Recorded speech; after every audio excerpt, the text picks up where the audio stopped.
Salutations, chers amis. Je présente à votre attention les dysfonctionnements et pannes les plus courants qui surviennent sur le Mitsubishi Pajero 3. La suspension du Pajero est rigide, et même son jumeau américain, le Montero, n'est pas particulièrement confortable. C'est probablement là son principal inconvénient. Parce que dans tout le reste, elle est très bonne. Double triangulation à l'avant, multibras à l'arrière, il permet de dénouer la taille des pneus et la garde au sol de la voiture, alors qu'il s'est avéré durable, avec de longues courses, bien adapté au tout-terrain. Usage routier. Le double triangle à l'avant est très solide, dommage que les Silent Block d'origine ne soient pas en vente, seulement une rotule. Mais il y a assez de manque d'originalité. L'essentiel est de régler avec précision la position de travail du levier lors du serrage lors de l'assemblage, et les joints silencieux dureront très longtemps, avec des courses de plus d'une centaine et demi à 200, on peut trouver des joints d'usine.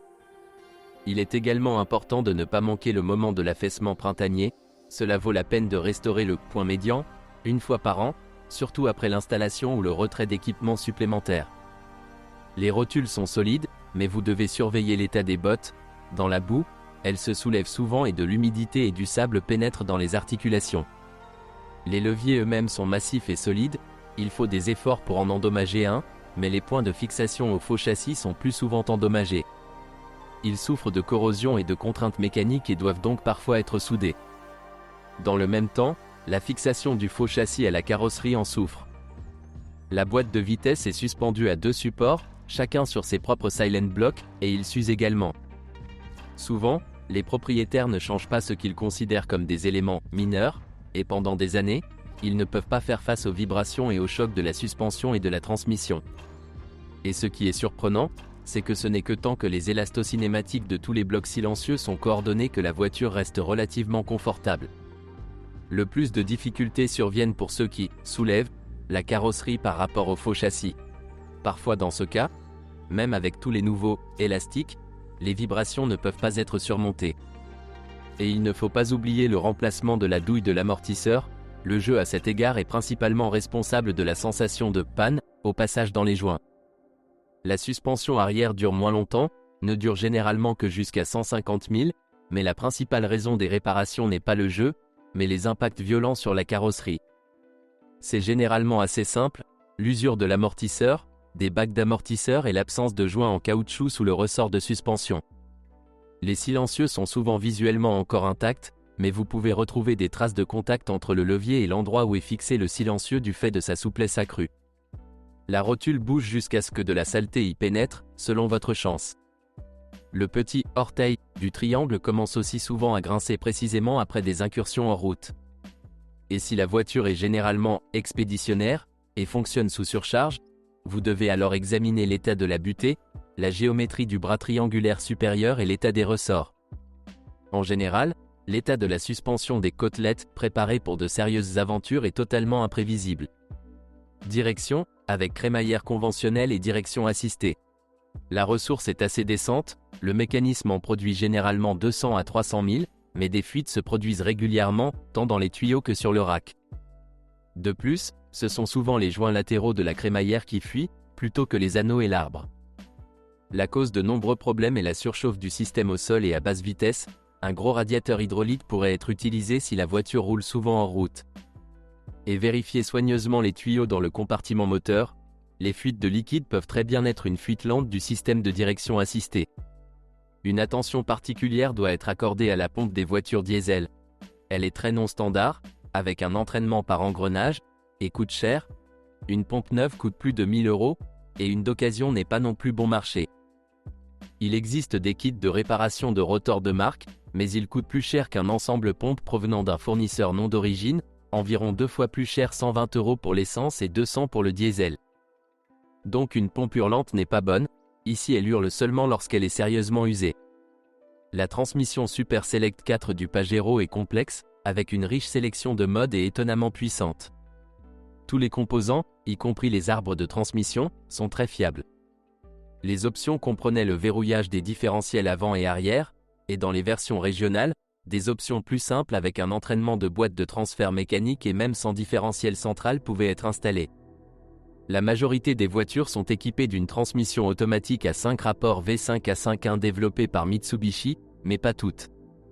Les Monteros américains étaient équipés d'un V4A51 à 4 vitesses associé à un moteur 3,5 dans la configuration de base XLS. La LTD disposait déjà d'une boîte de vitesses à 5 vitesses. Les versions à conduite à droite du marché intérieur dans les niveaux de finition Exidel, ZF et Exides étaient équipés de vitesses à 4 vitesses, même dans la version à empattement long et avec les moteurs 3,5 GDI. Les options d'Asie du Sud-Est avec un moteur de 3 litres sont livrées avec le même V4A51, mais les voitures des Émirats Arabes Unis sont soudainement équipées d'un Aisin AW30-70 le à 4 vitesses, bien que cela ne soit pas reflété dans la documentation. L'écart est encore plus grand dans le choix des serrures, des boîtes de vitesse renforcées, etc. Avec la documentation de toutes sortes de séries spéciales, tout n'est pas facile. Les réparations peuvent être difficiles, même si en général la machine conserve le potentiel d'un grand concepteur. En gros, tout s'adapte partout. La carrosserie elle-même est universelle. Les boîtes sont reliées au moteur et aux boîtes de transfert via des plaques d'adaptation et une cloche de boîte amovible. L'essentiel lors de la commande d'options non standard est de prendre immédiatement les unités de commande et le câblage. D'ailleurs, en cas d'accident, la cloche de la boîte de vitesse se fissure souvent, vérifiez-la pour la soudure.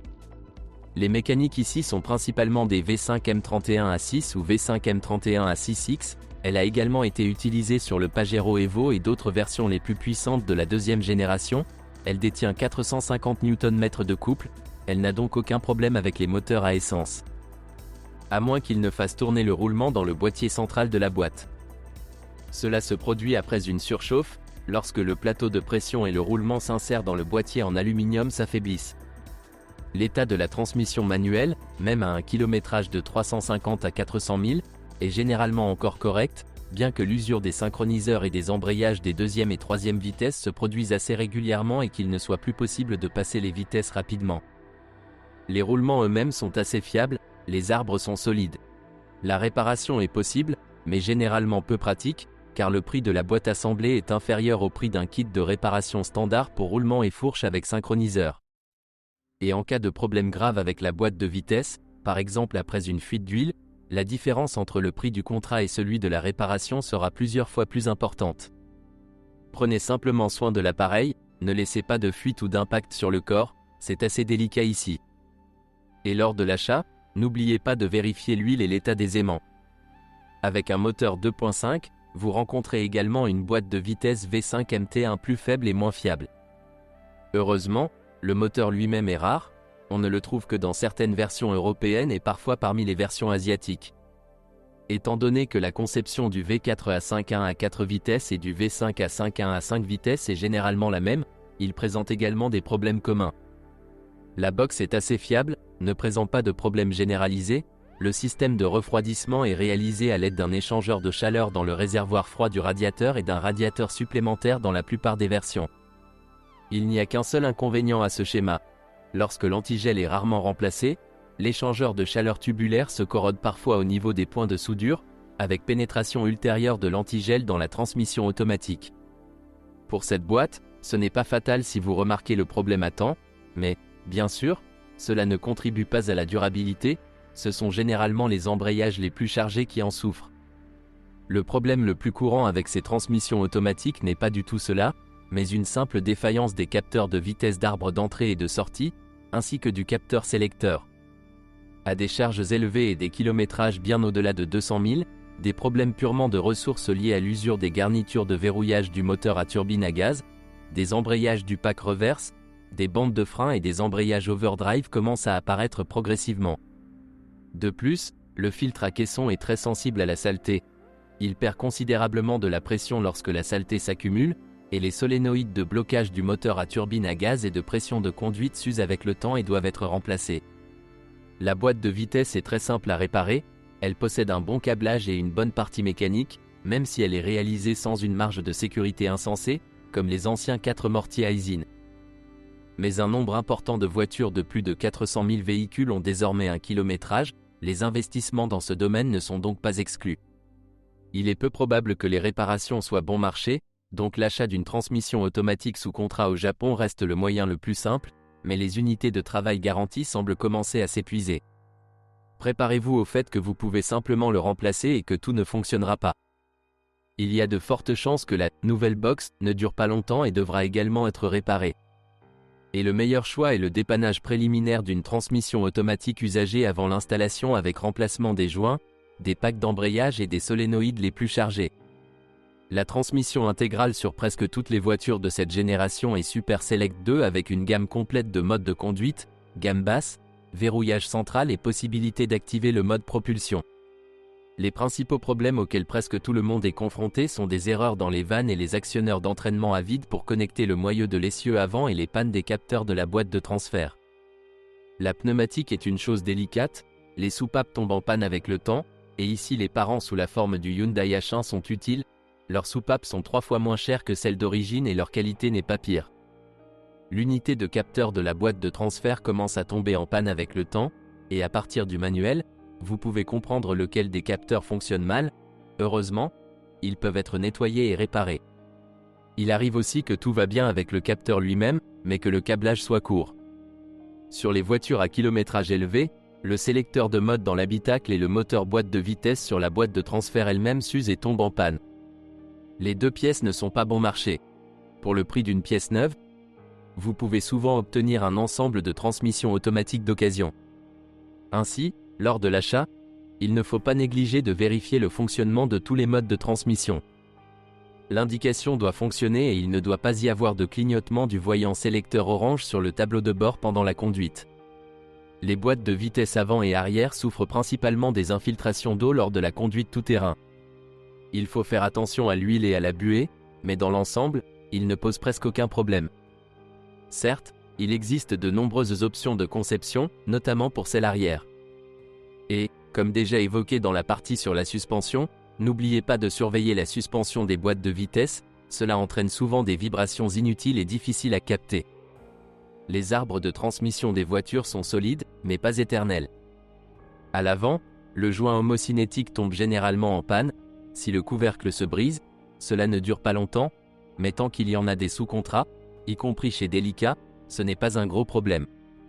À part le moteur diesel 4M41, tout ici est essentiellement de vieille connaissance.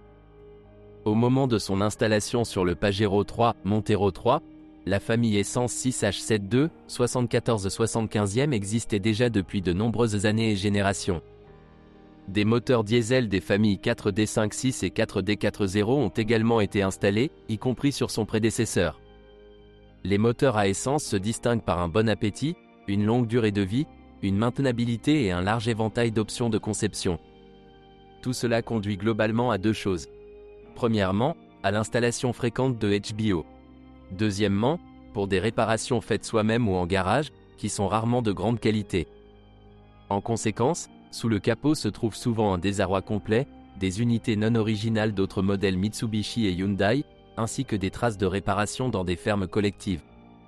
La famille de moteurs 6G7 est apparue en 1986 et le Pajero 3 a reçu ses versions relativement ultérieures. Les voitures japonaises et européennes s'appuyaient principalement sur un moteur 6G7 de 3,5 litres à injection directe GDI et des têtes avec deux arbres à cam chacune, d'ACT 24V, d'une puissance de 203 à 223 puissances, selon la version. Les voitures américaines étaient le plus souvent également équipées de 3,5 litres 6G7, mais avec injection distribuée MPI et tête, SACT, mais également à 24 soupapes, d'une capacité de 200 chevaux. Une option alternative pour les États-Unis est un 3,8 litres 6G75 MPI SOHC 24V développant 220 chevaux. En Europe et en Asie, on trouvait également des moteurs 3.06 G72 MPI SOHC 24, 180 chevaux, jusqu'en 2003, on les trouvait même avec un accélérateur à câble, mais le plus souvent avec un accélérateur électronique. Les principaux problèmes et caractéristiques de cette famille de moteurs n'ont pas beaucoup changé au fil des années et de la sortie de nouvelles modifications. Tout d'abord, l'utilisation d'un tendeur hydraulique dans un entraînement de distribution impose des exigences élevées sur la qualité de la pièce elle-même et sur la pression d'huile. Le tendeur tombe facilement en panne avant même que les éléments de distribution restants ne s'usent et provoquent des vibrations lorsque la pression d'huile chute ou que le canal qu'il contient devient coquéfique. Lors des démarrages à froid, il faut être prudent, ne pas démarrer le moteur avec un poussoir et essayer d'utiliser des huiles les plus fluides possibles par temps froid en hiver. Un bruit sourd lorsque le moteur tourne est l'un des signes d'une panne du tendeur hydraulique, et une courroie qui bat ne durera pas longtemps. Les phases sauteront tôt ou tard. Les compensateurs hydrauliques sont ici d'une conception inhabituelle. Ils sont installés dans les culbuteurs des soupapes, et leur corps n'est maintenu en place que par la butée de la soupape. La conception elle-même est très compacte, et avec de rares vidanges d'huile, une mauvaise huile ou la présence de produits d'étanchéité, le compensateur hydraulique s'encrasse très rapidement.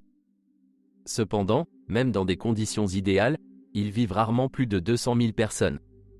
Vous pouvez bien sûr retarder le remplacement et ne changer que ceux qui se compressent clairement facilement, mais dans tous les cas il y en a 24 et la durée de vie est la même, plus ou moins, vous devrez donc revenir souvent. En revanche, tout remplacer d'un coup coûtera facilement 250 €. Parfois, l'usure se produit sur le siège du compensateur hydraulique dans le culbuteur, ce qui entraîne la chute du vérin hydraulique du siège à grande vitesse et, au stade initial, simplement à la fuite d'huile à travers le corps. Et en cas de manque de pétrole, les paquebots souffrent. Ils sont relativement étroits et chargés. Et leur durée de vie n'est pas très longue. Avec 250 à 300 courses, vous devez surveiller attentivement la pression d'huile et les bruits de cognement suspects. Heureusement, le vilebrequin est rarement endommagé dans de tels cas, uniquement si la chemise a déjà été retournée. Des problèmes mineurs de ressources tels que des fuites de joints et de canalisation sont également présents. C'est particulièrement désagréable lorsque des canalisations fuient dans la cambrure du bloc, sous le collecteur d'admission ou les canaux de liaison arrière du système de refroidissement et du VCG. Un ralenti irrégulier et des supports de moteur faibles ne sont pas un gros problème et dépendent grandement du kilométrage et de la version du moteur. Le moteur de 3 litres avec un accélérateur électronique fonctionne ici le mieux, le 3 litres avec un accélérateur mécanique est légèrement moins performant et le 3,5 GDI a le plus de problèmes. Mais pas seulement en chiffre d'affaires. En général, si vous rencontrez un 6G74 de 203 chevaux à injection directe, attendez-vous à des problèmes. Il existe des équipements de carburant coûteux, une intolérance à l'essence de qualité 92, une tendance du groupe de pistons à se coquéfier, ce qui est particulièrement désagréable, le manque de pièces de rechange pour pistons en vente. L'entreprise les a retirés de la vente il y a longtemps et l'achat d'un ensemble est déjà problématique. Le piston lui-même est très différent de celui de la version MPI, il possède un déplaceur développé et n'est pas interchangeable. La seule issue est de commander du forgeage, qui sera de toute façon plus cher que celui coulé en série. Et dans la plupart des cas, ils ne veulent pas forger des alliages à haute teneur en silicium avec un faible coefficient de dilatation. De tels flancs ne sont tout simplement pas demandés par les préparateurs, ce qui signifie que le moteur devra être assemblé avec de grands espaces. C'est pourquoi les Monteros américains avec exactement 200 chevaux et injection conventionnelle sont plus populaires parmi les connaisseurs, malgré un intérieur plus simple et un kilométrage élevé. Le moteur diesel principal de cette génération est un 4M41 de 3,2 litres développant 160-165e de cheval-vapeur. Contrairement au précédent 4M40, il est doté d'une injection directe, sans chambre de turbulence, et de 16 soupapes au lieu de 8. Et le volume utile a augmenté de 200 m3.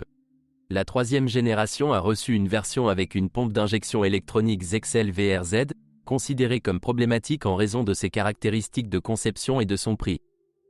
Le fabricant Zexcel a été racheté par Bosch, mais il est peu probable qu'il vous aide en matière de service dans les stations de marque. Il y a clairement des difficultés à réparer cet appareil en Russie, il existe peu de services spécialisés, les pièces de rechange sont chères et le matériel qui tombe en panne n'est pas du tout bon marché. Dans la plupart des cas, en cas de panne, vous devrez rechercher une pompe d'injection de carburant usagée, surtout si vous habitez dans l'arrière-pays. Ou maîtrisez les techniques de réanimation mécanique de précision en utilisant YouTube.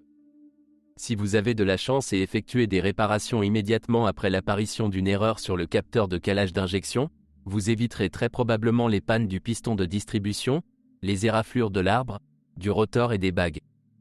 Une restauration complète dans les meilleures années a coûté plus de 60 000 $. Autrement dit, si vous parvenez à trouver un maître qui s'en chargera.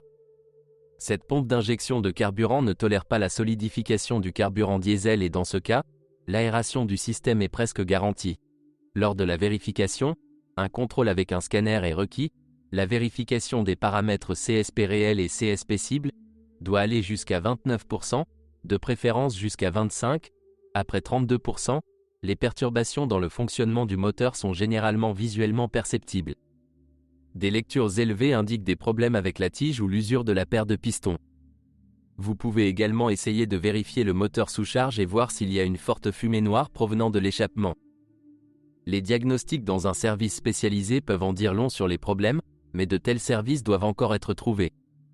Les versions ultérieures du moteur du Pajero 4 étaient équipées d'une injection Common Rail, grâce à laquelle le moteur est devenu beaucoup plus fiable, mais un tel moteur ne peut pas être installé sur la troisième génération de la voiture sans modification majeure. Mais une simple pompe d'injection de carburant mécanique Bosch VE des premiers 4M40 ne convient pas. Vous pouvez l'installer et même démarrer le moteur, mais la forme de la courbe d'injection et les moments de pression maximale dans un moteur avec formation de mélange à chambre vortex et injection directe sont trop différents. Il y a eu des expériences d'installation et de réglage des pompes d'injection de carburant Covec F ou Bosch VE, mais les moteurs sont généralement très sous-alimentés et fument, de sorte que la sélection de la forme du disque d'entraînement et des angles se poursuit. Il existe quelques exemples de réussite, mais avec de telles modifications, de toute façon, l'ABS et l'ESP ne fonctionneront pas normalement. En plus de l'échec de la pompe d'injection de carburant, le moteur présente d'autres difficultés. La ressource de la chaîne de distribution est assez décente par rapport aux normes actuelles, soit plus de 200 000 km, mais vous devez être prudent lors de son remplacement. S'il y a du jeu dans les arbres d'équilibrage, leurs roulements doivent être changés immédiatement. Et la chaîne se brise lors d'un dépassement, vous ne pouvez pas conduire avec elle qui cogne. La poulie d'amortisseur est très délicate, sa durée de vie est courte, surtout dans les voitures à transmission manuelle, le caoutchouc se délamine très rapidement avec des mouvements fréquents à basse vitesse. Il existe également plusieurs courroies d'entraînement, chacune nécessitant un contrôle de tension. Les écarts de timing doivent être ajustés très souvent, littéralement tous les 15 000 km, tout comme sur l'ancien 4D56. Et les fuites d'huile à travers le verre du filtre à huile et l'échangeur de chaleur sont régulières, en raison d'un mauvais joint. Les versions du début de l'année 2000 avec une vanne EGR fonctionnant activement se distinguent également par de forts dépôts de carbone dans le collecteur d'admission, ce qui provoque le blocage du papillon EGR installé ici pour un meilleur fonctionnement. En cas de surchauffe, des fissures se produisent à la fois dans la culasse et dans les pistons, et avec des courses de 300+, la culasse doit être soigneusement vérifiée. Parfois, les fissures ne pénètrent pas dans le canal antigel, ce qui est assez facilement détecté par une surpression dans le système de refroidissement et l'humidité des pistons, mais dans la cavité de la culasse, ce qui provoque une forte augmentation de la pression des gaz dans le carter et des déchets d'huile. L'ancien moteur diesel 4D56 de 2,5 litres du Pajero de 3e génération est extrêmement rare. Et, curieusement, il s'agit de la deuxième version du moteur avec une pompe d'injection mécanique classique et des injecteurs classiques, sans common rail ni turbine à géométrie variable. En plus des difficultés liées à une petite courroie dans l'entraînement de distribution, il existe des inconvénients sous la forme de fortes fuites d'huile de toutes les crevasses, de la sensibilité du piston et de la culasse à la surchauffe et de la tendance à l'apparition de fissures lors d'un fonctionnement prolongé à haute température. Charge et les chemises de Villebrequin s'usent souvent lors du fonctionnement avec une transmission manuelle d'un kilométrage de 250 à 300 000. En général, vous devez surveiller la pression d'huile et le bruit, même si avec un moteur diesel, il est difficile de détecter un bruit excessif.